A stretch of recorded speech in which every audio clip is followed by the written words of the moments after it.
नुक्ता को छोटे से निशान से दिखाया जाता है। कलम या नोकदार पेंसिल से कागज पर छोटा सा निशान बनाया जाता है। नुक्ता को नाम दिया जाता है। नुक्ता के नाम लिखते वक्त अंग्रेजी के बड़े हरूफ का इस्तेमाल करते हैं। इस शक्ल में नुक्ता ए, बी, सी और डी दिखाए गए हैं।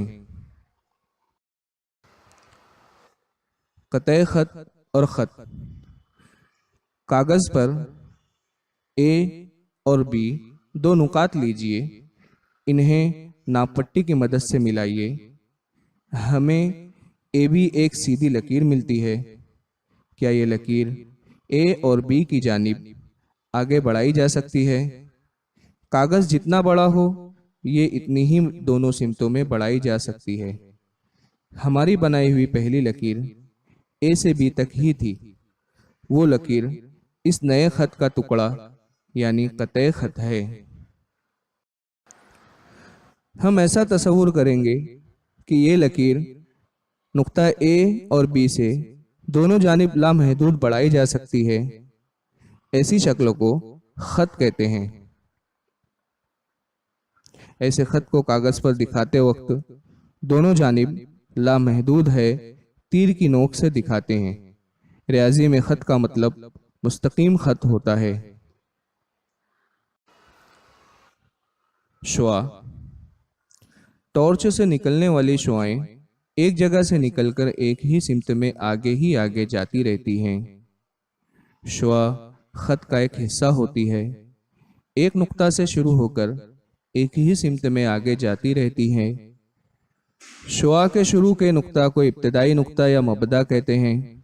यहाँ पी इब्तदाई नुक्ता है। ये जाहिर करने के लिए क्योंकि सिमत में शुआ लामहदूद है, तीर की नोक बनाई गई है। प्यारे बच्चों, तस्वीर में तीनों अशकाल की सतहें कैसी हैं?